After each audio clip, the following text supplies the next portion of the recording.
Assalamualaikum warahmatullahi wabarakatuh. Syukur alhamdulillah hadirin ya. Kita panjatkan puji syukur kehadirat Allah Subhanahu wa taala. Yang mana Allah Subhanahu wa taala masih mencurahkan rahmatnya kepada kita. Bismillahirrahmanirrahim. Allahumma alhimna marasida umrina wa inna min syururi anfusina wa min sayyiati a'malina. Hadirin yang dirahmati Allah Subhanahu wa taala. Amalan apa ya yang akan menjadikan iman kita tuh meningkat,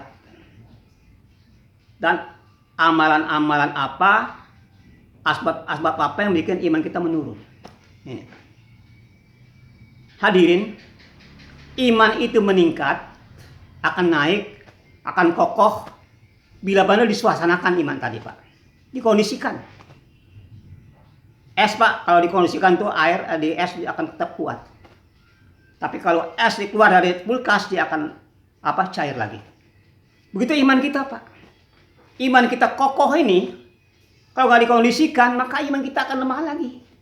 Apalagi kita melihat perkara-perkara Pak yang kita lihat, yang kita dengar, yang kita pikirkan, yang tidak ada nilai-nilai daripada iman kita meningkat Pak.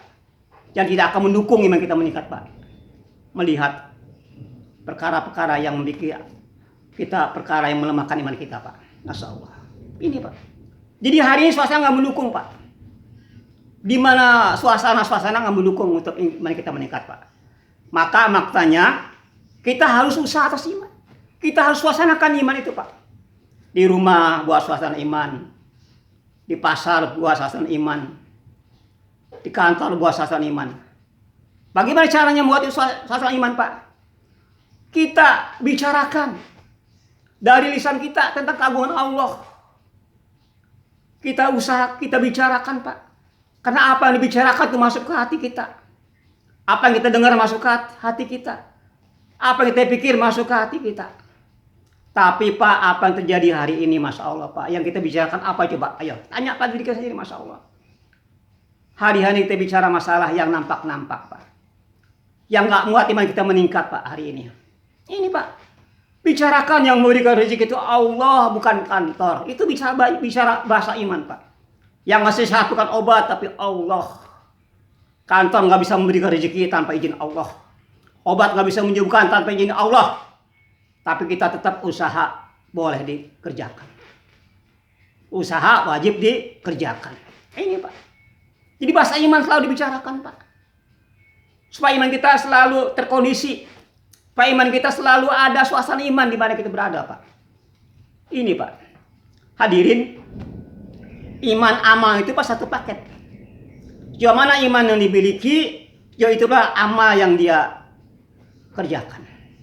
Kalau iman kuat, otomatis amal juga kuat dikerjakan.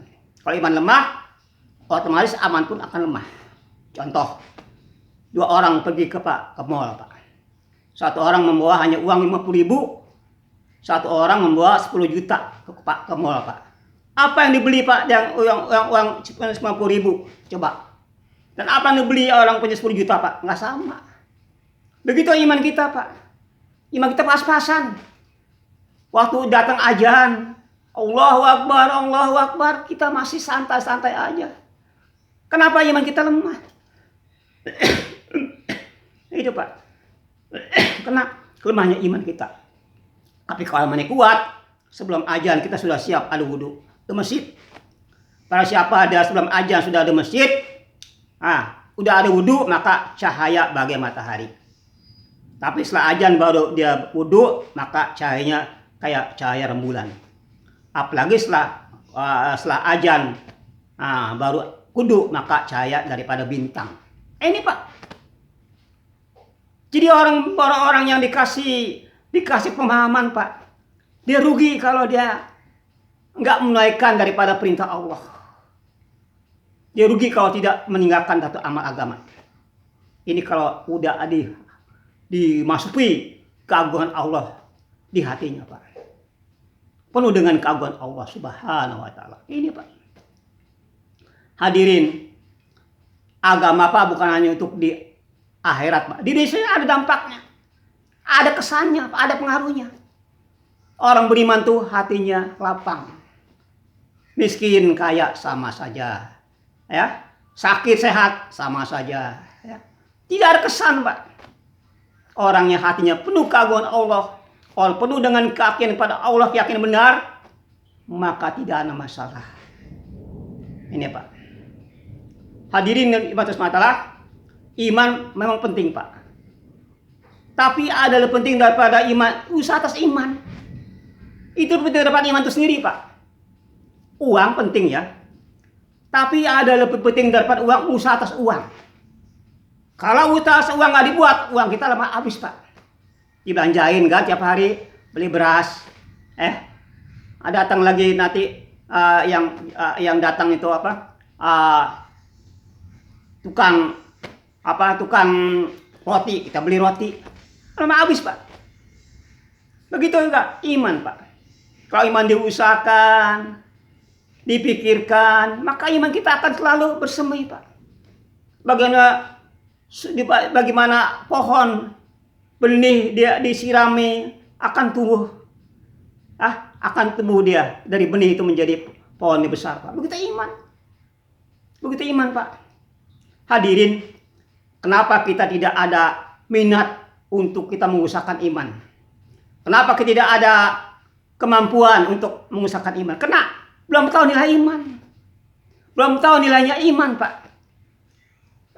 Bapak hadirin, dikatakan Pak, itu orang yang punya iman satu bijarah ini, dia akan diberi surga 10 kali lipat kali dunia Pak. Itu iman sebijarah Pak. Masya Allah. Bagaimana imannya 1 kilo Pak. Bagaimana imannya satu apa Pak? Satu gunung, seperti gunung. Bagaimana imannya Pak? Satu bijarah aja Pak. Itu kalau ganti imannya nanti Pak di surga 10 kali dunia. Masya Allah. Coba Pak, kalau benda yang paling berharga kan katakan emas ya.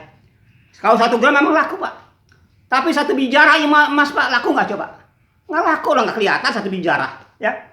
Tapi kalau Allah Pak punya iman sebijarah, Allah beli dengan surga 10 kali dunia Pak. Ini Pak, iman itu Masya Allah Pak, begitu berharga Pak. Maka para nabi diutus bagaimana mengusahakan iman. Bagaimana iman sempurna pada Allah. Yakin sempurna pada Allah. Inilah fungsinya nabi dihantar Pak. Umat jahil. Kalau tidak ada yang menyampaikan dalam kejahilan Pak. Harus ada yang menyampaikan. Ya ayunas qulu la ilallah tuflihun. Hai manusia, ucapanlah atasmu kalimat la ilaha illallah, maka kau akan sukses.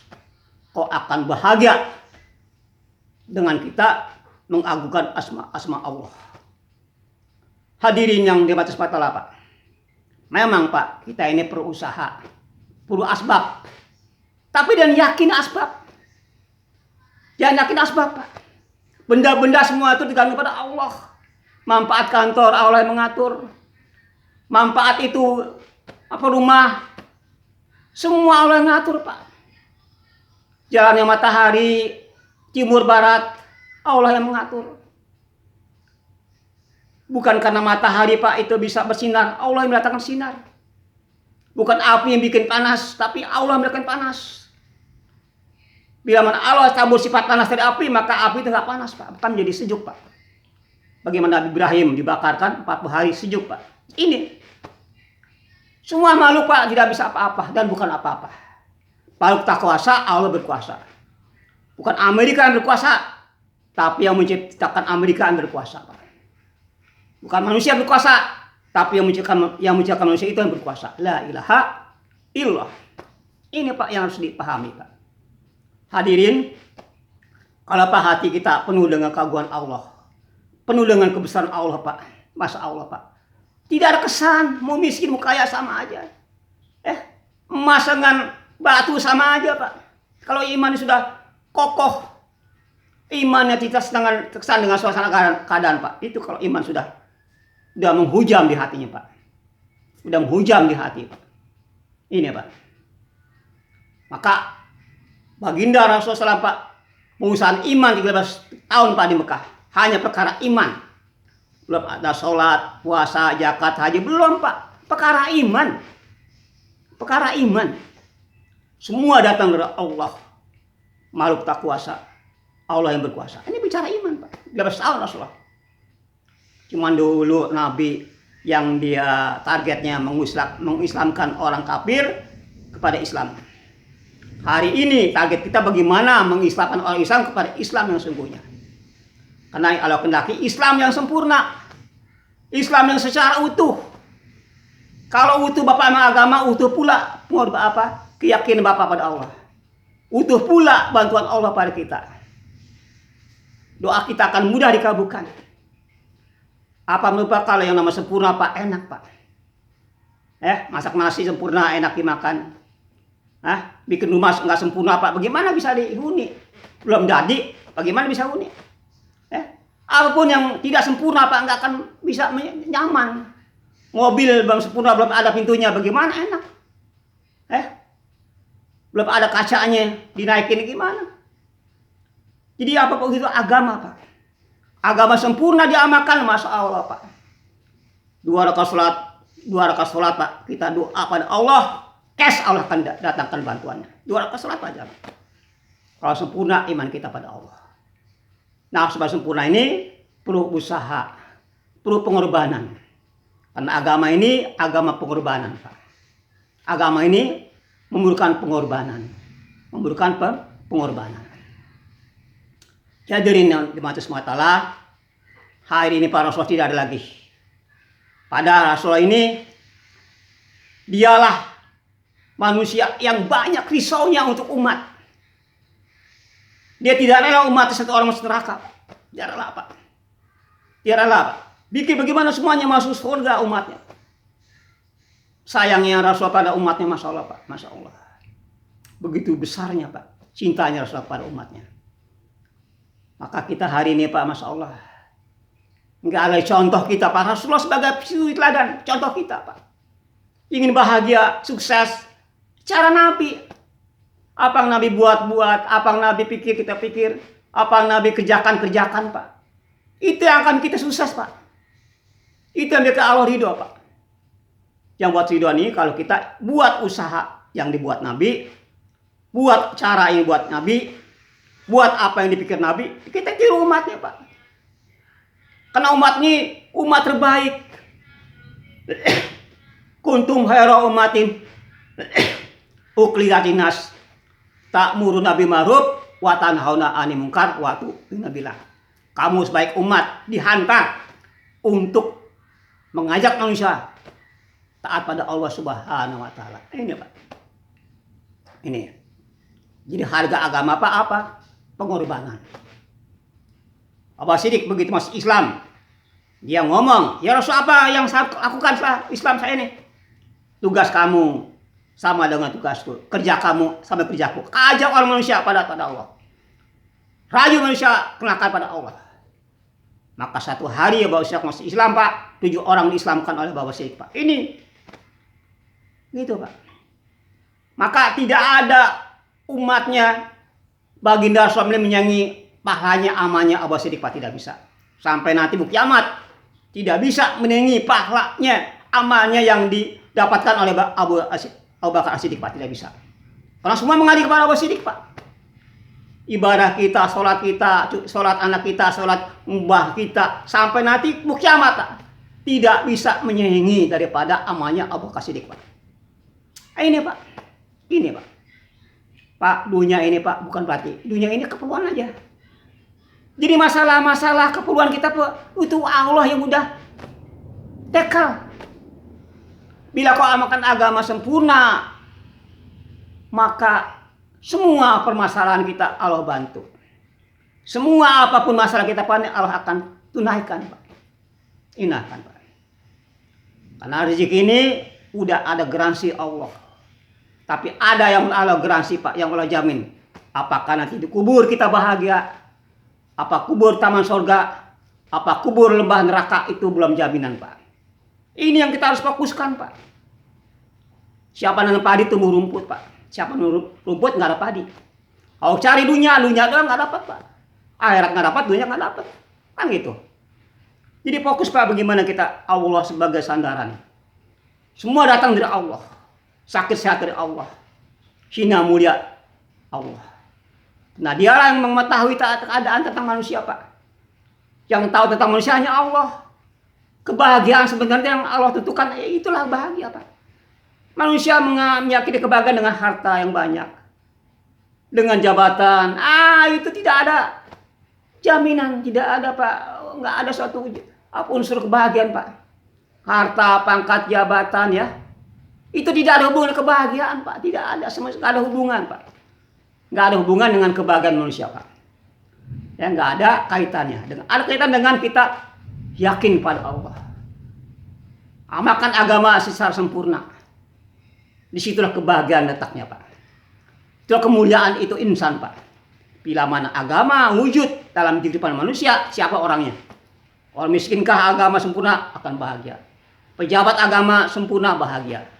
Ya, orang gunung apakah agama sempurna bahagia. Siapapun kalau ada agama sempurna, Pak, akan timbul kemuliaan. Akan datang bantuan Allah. Akan datang daripada kudratnya Allah yang tidak bisa dengan akal kita, Pak. Ini janji Allah, Pak. Allah Maha menepati janjinya, Pak. Allah Maha sang menepati janji, Pak. Subhanallah hamdihi, subhanallah hamdika, Assalamualaikum warahmatullahi wabarakatuh.